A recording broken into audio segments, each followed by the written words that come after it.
بلوچستان کو فتنہ ہندوستان کے دہشت گردوں سے پاک کرنے کا مشن۔ وفاقی وزیر داخلہ محسن نقوی کوئٹہ پہنچ گئے۔ وزیر اعلیٰ سرفراز بگٹی سے ملاقات میں کہا کہ فتنہ ہندوستان کے دہشت گردوں کا انجام عبرتناک موت ہے۔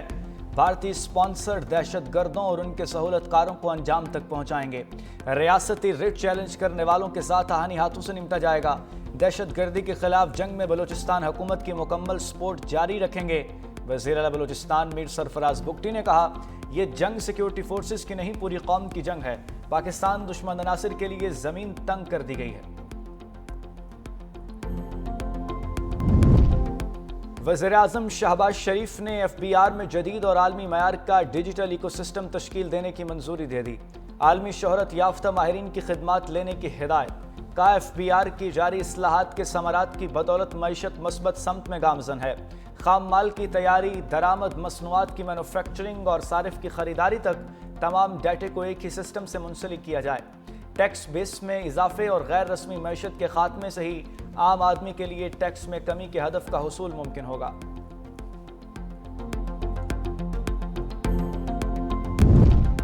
گلگت بلتستان کے علاقے گانچے میں سیلابی ریلے سے تباہی، درجنوں دکانیں، مساجد اور سڑکیں تباہ ہو گئیں۔ شگر کے علاقے میں قائم آباد سر میں فصلیں تباہ۔ شاہراہ بابو سر پر لاپتہ افراد کی تلاش اور فیری میڈوز سے سیاحوں کو ریسکیو کرنے کا عمل جاری۔ چترال کے دھروش نالے میں درمیانی درجے کا سیلاب۔ گلدام نالے میں پانی کی سطح میں خطرناک اضافہ۔ دیر چترال شاہراہ مکمل بند ہونے سے سینکڑوں مسافر پھنس گئے۔ وقفے سے بارش کا سلسلہ جاری۔ ادھر ایبٹ آباد کے سیاحتی مقام ٹھنڈیانی میں لینڈ سلائیڈنگ سے پل ٹوٹ گیا۔ زمینی رابطہ منقطع، ٹریفک کا نظام درہم برہم۔ جھیل سیف الملوک کے قریب کلاؤڈ برسٹ سے ہونے والی تباہی کے بعد امدادی سرگرمیاں جاری۔ وزیر اعلیٰ سندھ کی زیر صدارت اجلاس جشن آزادی کی تقریبات کی منظوری دے دی گئی۔ سینئر وزیر شرجیل انعام میمن کی سربراہی میں قائم کمیٹی نے تقریبات کا پلان حتمی کر دیا۔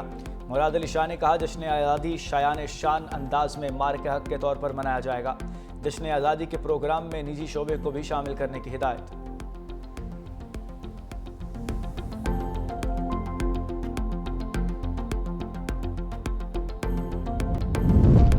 موٹر وے M5 شجاع آباد انٹرچینج کے قریب حادثہ۔ ٹرالر کی موٹر وے پر NHA کے 2 کروز کو ٹکر۔ دونوں افراد جاں بحق۔ مرنے والوں کی شناخت ذوالقرنین اور ظفر عباس کے نام سے ہوئی ہے۔ ٹرالر ڈرائیور ٹرالے سمیت فرار ہو گیا۔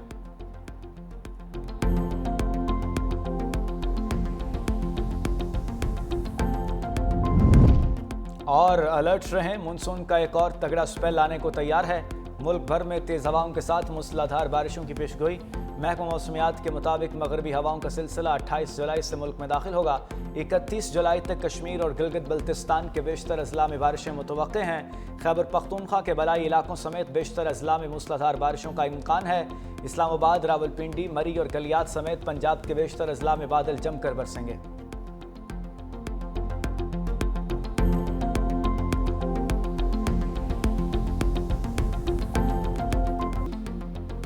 بھارت کی خطے میں بالادستی کی کوششیں دفن کر دیں۔ بھارت کے ساتھ مل کر دہشت گردی کے خلاف کام کرنے کو تیار ہیں۔ امریکہ نیوٹرل مقام پر بھارت سے مذاکرات کا وعدہ پورا کرے۔ نائب وزیر اعظم اسحاق ڈار کی امریکی تھنک ٹینک اٹلانٹک کونسل میں گفتگو۔ کہا، خطہ دشمنی سے نہیں، تجارتی روابط اور پارٹنرشپ سے چل سکتا ہے۔ پاکستان اور بھارت کے درمیان مقبوضہ کشمیر اہم تنازع ہے۔ بھارت نے پہلگام حملے میں پاکستان کے ملوث ہونے کے آج تک ثبوت نہیں دیے۔ پاکستان اپنے پڑوسیوں سے کوئی تنازع نہیں چاہتا۔ چین سے اسلحہ خریدنے کا مقصد امریکہ سے تعلقات خراب کرنا نہیں، بلاک پالیٹکس پر یقین نہیں رکھتے۔ ماضی کی طرح ایک بار پھر امریکہ اور چین میں پل کا کردار ادا کر سکتے ہیں۔ مستحکم افغانستان پاکستان کے مفاد میں ہے۔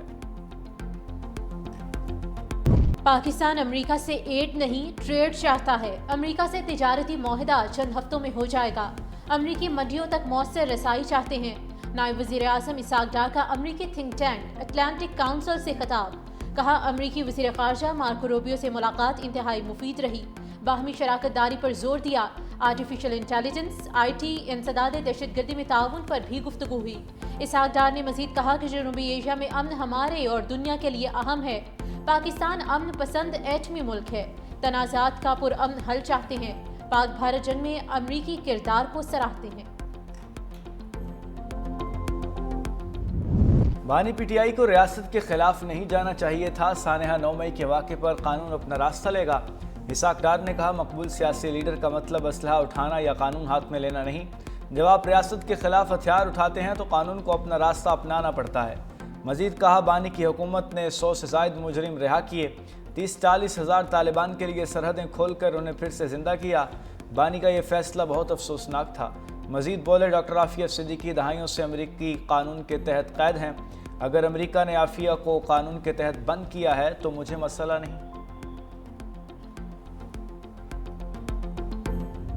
وزیر خارجہ اسحاق ڈار کی امریکی ہم منصب مارکو روبیو سے ملاقات، عالمی امن کے لیے صدر ٹرمپ اور امریکی قیادت کی کوششوں کو خراج تحسین۔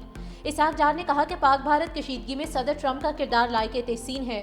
پاک امریکہ دو طرفہ تعلقات میں مزید وسعت اور استحکام کے خواہاں ہیں۔ امریکی وزیر خارجہ کا دہشت گردی کے خلاف جنگ میں پاکستان کی قربانیوں کا اعتراف۔ ایران کے ساتھ مذاکرات میں ثالثی کے لیے پاکستان کے تعمیری کردار کو بھی سراہا۔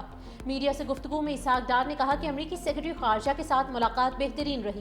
مارکو روبیو کے ساتھ افغانستان، ایران سمیت غزہ کی صورتحال پر تفصیلی بات چیت ہوئی۔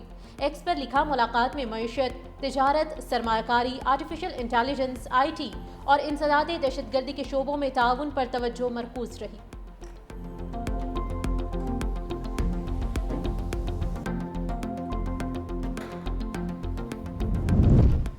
وزیراعظم شہباز شریف نے ایف بی آر میں جدید اور عالمی معیار کا ڈیجیٹل ایکو سسٹم تشکیل دینے کی منظوری دے دی۔ عالمی شہرت یافتہ ماہرین کی خدمات لینے کی ہدایت۔ کہا ایف بی آر کی جاری اصلاحات کے ثمرات کی بدولت معیشت مثبت سمت میں گامزن ہے۔ خام مال کی تیاری، درآمد، مصنوعات کی مینوفیکچرنگ اور صارف کی خریداری تک تمام ڈیٹا کو ایک ہی سسٹم سے منسلک کیا جائے۔ ٹیکس بیس میں ایک اضافے اور غیر رسمی معیشت کے خاتمے سے ہی عام آدمی کے لیے ٹیکس میں کمی کے ہدف کا حصول ممکن ہو سکتا ہے۔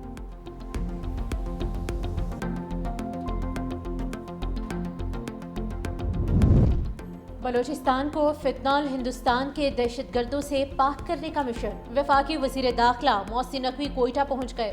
وزیر اعلیٰ سرفراز بگٹی سے ملاقات میں کہا کہ فنتانل ہندوستان کے دہشت گردوں کا انجام عبرتناک موت ہے۔ بھارتی اسپانسرڈ دہشت گردوں اور ان کے سہولت کاروں کو انجام تک پہنچائیں گے۔ ریاستی رٹ چیلنج کرنے والوں کے ساتھ آہنی ہاتھوں سے نمٹا جائے گا۔ دہشت گردی کے خلاف جنگ میں بلوچستان حکومت کی مکمل سپورٹ جاری رکھیں گے۔ وزیر اعلیٰ بلوچستان میر سرفراز بگٹی نے کہا کہ یہ جنگ سیکیورٹی فورسز کی نہیں، پوری قوم کی جنگ ہے۔ پاکستان دشمن عناصر کے لیے زمین تنگ کر دی گئی ہے۔